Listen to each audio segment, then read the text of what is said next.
Hi friends, உங்க எல்லாருக்கும் என்னுடைய அன்பான வணக்கம். இது ஷர்மிளா பிராங்கோவின் அனலில் வீழ்ந்த மலர் நாவல் பகுதி 15. வாசிப்பது ஷர்மிளா பிராங்கோ. வாங்க ஃப்ரெண்ட்ஸ், தொடர்ந்து கதையை கேட்கலாம். மறுநாள் காலை மலருக்கு முன் அனல் வீட்டில் இருந்து கிளம்பிவிட்டான்.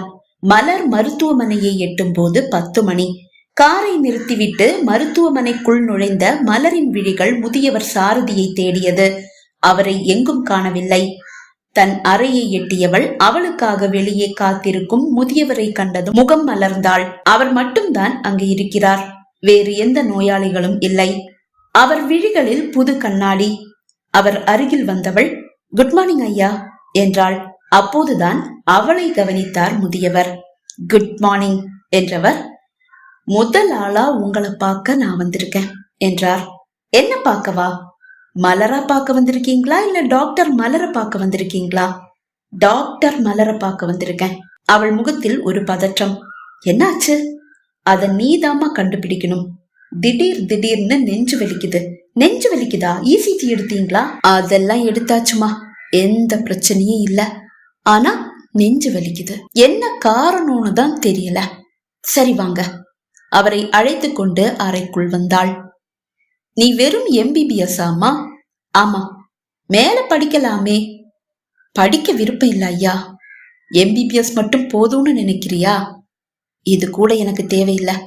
ஆனா படிச்சேன். நீங்க உட்காருங்க. அனல் ஒரு இருக்கையில் அமர்ந்தான். ஸ்டெதஸ்கோப்பை எடுத்து மாட்டியபடியே, ஐயா நீங்க எப்பவும் எதையாவது நினைச்சிட்டே இருப்பீங்களா? வேண்டாத மனக்கவலைகள் கூட நெஞ்சு வலியா தோணும். ஒருவேளை கேஸா கூட இருக்கலாம், அது கூட நெஞ்சு வலியா தோணும் என்றவள் அனலை பரிசோதித்தாள். எந்த பிரச்சனையும் இல்லை, எல்லாம் சீராக தான் இருக்கிறது. நான் சந்தேகப்பட்டது சரிதான். நீங்க உங்க மனைவியை நினைச்சு வேதனைப்படுறீங்க. அதுதான் உங்களுக்கு நெஞ்சு வலியா இருக்கு. முதல்ல தேவையில்லாத கவலைகளை மூட்டை கட்டுங்க. என்னுடைய மனைவியை எப்படி மறக்க முடியும்? இறந்தவங்களை நினைச்சு கவலைப்பட்டு என்ன ஆக போகுது? இறந்தவங்களா? அவ சாகலம்மா, உயிரோட தான் இருக்கா. வியப்போடு அவரை பார்த்தவள், என்ன சொல்றீங்க? எனக்கு எதுவும் புரியல. உங்க மனைவி உங்க கூட இல்லையா? இல்லம்மா. ஏன்? எனக்கு தெரியலம்மா. காரணமே இல்லாம என்ன தள்ளி வச்சுட்டு தனியா போயிருக்கா. இந்த வயசுலயா? மனசுக்கு ஏதுமா வயசு? அதுவும் சரிதான். சரி, அவங்க பிரச்சனை என்ன? தெரிஞ்சிருந்தா சரி பண்ணி இருப்பேனேம்மா. சொல்ல மாட்டேங்கிறா. என்ன செய்ய? ஏதோ சிக்கல்ல மாட்டி இருக்கா. அதுதான் என்கிட்ட எதையும் சொல்ல மாட்டேங்கிறா. அத நான் தெரிஞ்சுக்க கூடாதுன்னு என்ன தள்ளி வச்சுட்டு தனியா இருக்கா. மலரின் முகம் சட்டென்று இருண்டு போனது. தன் நிலை கூட அப்படித்தானே இருக்கிறது. ஆனால் வயதான பெண்மணிக்கு அஸ்வின் போன்று ஒரு இம்சை இருக்க வாய்ப்பேது. பிறகு ஏன் அந்த பெண்மணி இந்த நல்ல உள்ளத்தை தவிக்க விடுகிறார்? என்னம்மா திடீர்னு முகம் மாறி போச்சு? தன் நிலைக்கு வந்தவள், இல்ல ஐயா. ஐயா நீங்க ஒண்ணு பண்ணுங்க. ஒரு நாள் உங்க மனைவி கிட்ட என்ன கூட்டிட்டு போங்க. நான் அவங்க கிட்ட பேசுறேன். அவங்க பிரச்சனை என்னன்னு கேட்டு உங்க 2 பேரையும் நான் சேர்த்து வைக்கிறேன். சரிம்மா, முயற்சி செய்யறேன். அவ இப்போ இங்க இல்ல, வந்ததும் நான் உனக்கு சொல்றேன். சரி ஐயா. தன் தனிப்பட்ட விஷயங்களை மலரிடம் பேசும்போது அவள் இன்னும் தன்னோடு நெருங்குவது போல் அனல்வேந்தனுக்கு தோன்றியது. அதையே ஒரு ஆயுதமாக வைத்துக் கொண்டு அவளது தனிப்பட்ட விஷயத்தையும் பேசலாம் என்ற முடிவுக்கு வந்தவன், அம்மா உன்கிட்ட ஒரு விஷயம் கேட்கலாமா? தப்பா எடுத்துக்க மாட்டியே? இல்ல கேளுங்க. நேத்து கார் பார்க்கிங்ல உன் கூட பேசிட்டு இருந்த அந்த பையன் அது யாருமா? நீ ரொம்ப கோபமா பேசிட்டு இருந்த. அவள் தொண்டை குழியை வேதனை அடைக்க அதை மென்று விழுங்கியவள், அது என்னுடைய அத்தை பையன். அத்தை பையனா? அப்போ முறை பையன். லவ்வரா? இல்ல ஐயா, நான் அவனை ஒரு நாளும் லவ் பண்ணல. அதை கேட்டதும் அனல்வேந்தனின் மனம் குளிர்ந்தது. அவன் ஏதோ பிளாக்மெயில் பண்ணிட்டு இருந்த மாதிரி தோணிச்சேம்மா. எங்களுக்கு கல்யாணம் நிச்சயமாகி இருந்தது. ஆனா அப்பா பிசினஸ் நஷ்டத்துல போகுதுன்னு ஒரு பொய்ய சொன்னாரு. அதை நம்பி காசுக்கு ஆசைப்பட்ட அவனுடைய அப்பா கல்யாணத்தை நிப்பாட்டிட்டாரு. அவனும் சரின்ற மாதிரி தான் இருந்தான். இப்ப வந்து பிளாக்மெயில் பண்றான். உனக்கு வேற கல்யாணம் ஆயிடுச்சுல? அவள் கழுத்தில் தொங்கும் தாலியை பார்த்தபடி அவன் கேட்க, தாலியை கையில் பிடித்து வருடியவள் என்றாள். என்னமாச்சு? கல்யாணம் ஆயிடுச்சுன்னு சொல்லும் போது கூட முகத்துல ஒரு சந்தோஷம் இல்லையே. உனக்கு அந்த பையனை பிடிக்கலையா? ஆவலாய் கேட்டான். அவரை பிடிக்கலன்னு நான் எப்படி சொல்லுவேன் ஐயா? அவரை எனக்கு ரொம்ப பிடிக்கும், ரொம்ப ரொம்ப பிடிக்கும்.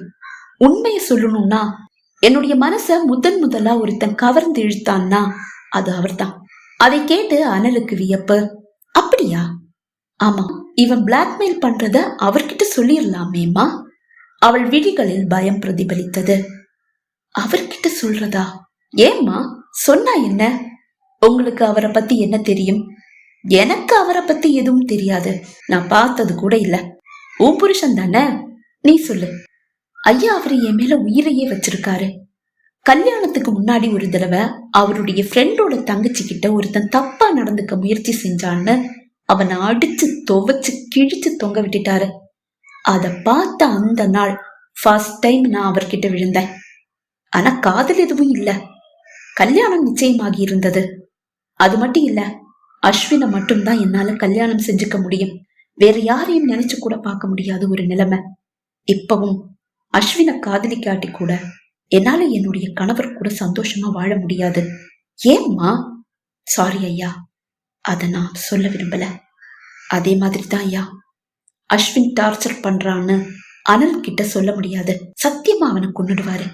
சாகட்டும்மா, இப்படிப்பட்டவன் எல்லாம் பூமிக்கு எதுக்கு? அவன் எல்லாம் இருக்கவே கூடாது. நீங்க சொல்றது சரிதான், ஆனா அதுக்கப்புறம் என்னுடைய அனல் ஜெயிலுக்கு போவாரு. அதை நினைக்கும் போதே பயமா இருக்கு. என்னுடைய அனல் என்று அவள் கூறியது அவனுக்கு மிகவும் பிடித்திருந்தது. அந்த ஒரே காரணத்துக்காக மட்டும்தான் நான் இந்த விஷயத்த என் அப்பா கிட்ட கூட சொல்லல. சொன்ன அவ்வளவுதான். அப்பாவே அவனை கொன்னுடுவாரு. எனக்கு அப்பான்னா உயிர். அதே மாதிரிதான் இப்ப அனல். அவங்க 2 பேரையும் நான் எப்படி இழக்க முடியும்? என் கஷ்டம் என்னோட போகட்டும். என்னுடைய அனலை நான் நேசிச்சாலும் அவர் மனசை காயப்படுத்தி நான் விலகியே இருக்கேன். அவர் உன்னை நேசிக்கிறதா சொன்னியேமா, அதுவும் உயிரா நேசிக்கிறதா சொன்ன. அப்படி இருந்துமா நீ விலகி போகும்போது அவரு சும்மா இருக்காரு? ஐயா, வார்த்தைக்கு ரொம்ப சக்தி அதிகம். அந்த வார்த்தைன்ற சவுக்கால அவர் மனசை நான் காயப்படுத்திட்டேன். வேணும்னே தான் அப்படி செஞ்சேன். அவர் என்னை நெருங்க கூடாதுன்னு எனக்கு நானே போட்டுக்கிட்ட வேலி அது. சிரித்தவன், அந்த வேலி பொய்ன்னு தெரிஞ்சா கண்டிப்பா உன் புருஷன் உன்னை நெருங்கி வருவானேமா. அவரு நெருங்கி வரதான் செஞ்சாரு. அதனாலதான் வார்த்தையால் அவரை அடிச்சு தள்ளி வச்சுட்டேன். இனி என் பக்கத்துல கூட வரமாட்டாரு. அவர் என்ன வெறுத்துட்டாரு. என்ன அவருக்கு சுத்தமா பிடிக்கல. அது என்ன காயப்படுத்ததான் செய்யுது. ஆனாலும் அதுதான் நல்லது எல்லாருக்கும். ஒருவேளை அந்த வேலையை தாண்டி வந்தா என்னமா பண்ணுவ தெரியல, வரும்போது பாத்துக்கலாம். அப்போது மேஜை மீது இருந்த அவளது செல்போன் ஒலித்தது. செல்லை எடுத்து ஹலோ சொல்லுங்க என்றாள். மேம், வெளிய நோயாளிங்க உங்களுக்காக வெயிட் பண்ணிட்டு இருக்காங்க, ஒவ்வொருத்தரையா உள்ள அனுப்பவா மேம்? நர்ஸின் குரல். வெளியே யாரும் இருக்கலையே. இப்ப இருக்காங்க மேம். சரி அனுப்புங்க என்று கூறி அழைப்பை துண்டித்தவள், சரி ஐயா நீங்க கிளம்புங்க. கிளம்புறதா? மெடிசின் எதுவும் எழுதி கொடுக்கலையேம்மா. உங்களுக்கு மெடிசின் தேவையே இல்ல. உங்க மெடிசின் உங்க மனைவி தான். நீங்க அவங்க கிட்ட பேசுங்க. நீங்க அவங்க கூட சேர்ந்துட்டா உங்க நோய் பறந்துடும் அப்படிங்கிற. அப்படிதான். சரிம்மா என்றவன் எழுந்து வெளியே வந்தான். அவன் மனம் மகிழ்ச்சியில் துள்ளி குதித்துக் கொண்டிருந்தது. இது போதும் மலர், நீ எந்த வேலி போட்டாலும் அதை தாண்டி உள்ள வந்துடுவேன். நீ வா வீட்டுக்கு, உனக்கு இருக்கு.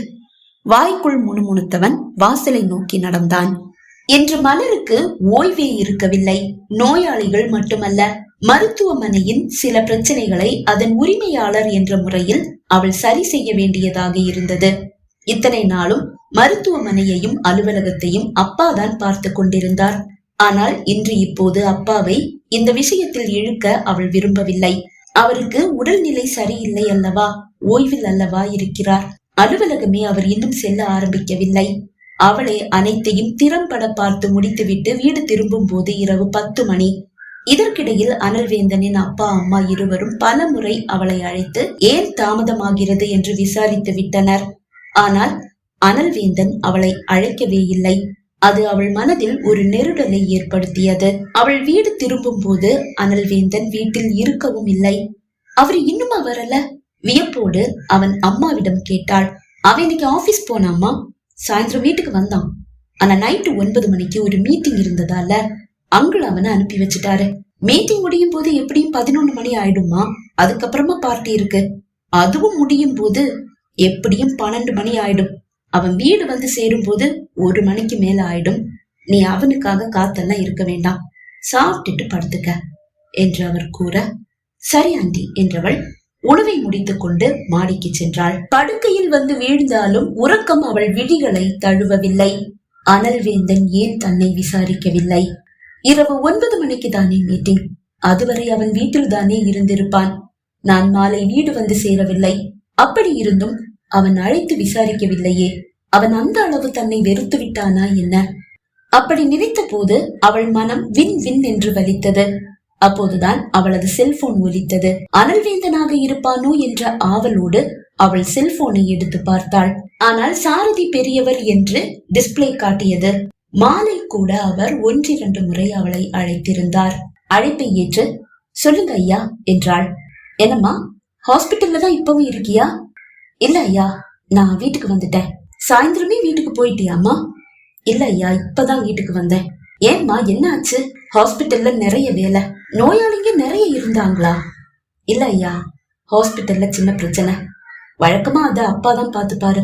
ஆனா அப்பாவுக்கு இப்ப உடம்பு முடியல. அதனால நானே எல்லாத்தையும் பாத்துக்கிட்டேன். எல்லாத்தையும் முடிச்சிட்டு வீட்டுக்கு வரும்போது 10 மணி ஆயிடுச்சு. சாப்பிட்டியாமா? இப்பதான் சாப்பிட்டேன். சரிம்மா, நீ தூங்கு. சரி ஐயா. அழைப்பை துண்டித்தவள், அந்த பெரியவருக்கு இருக்கிற அக்கறை கூட இவனுக்கு இல்ல, சுத்தமா இல்ல. ஏனோ அவள் விழிகள் நிறைந்து விட்டது. செல்போனை படுக்கையில் வீசிவிட்டு ஒரு தலையணையை எடுத்து கட்டிக்கொண்டு அவள் படுத்துக் கொண்டாள். பகுதி 15 நிறைவடைந்தது. பகுதி 16 உங்களை சந்திக்கும் வரை விடைபெறுகிறேன். நன்றி, வணக்கம்.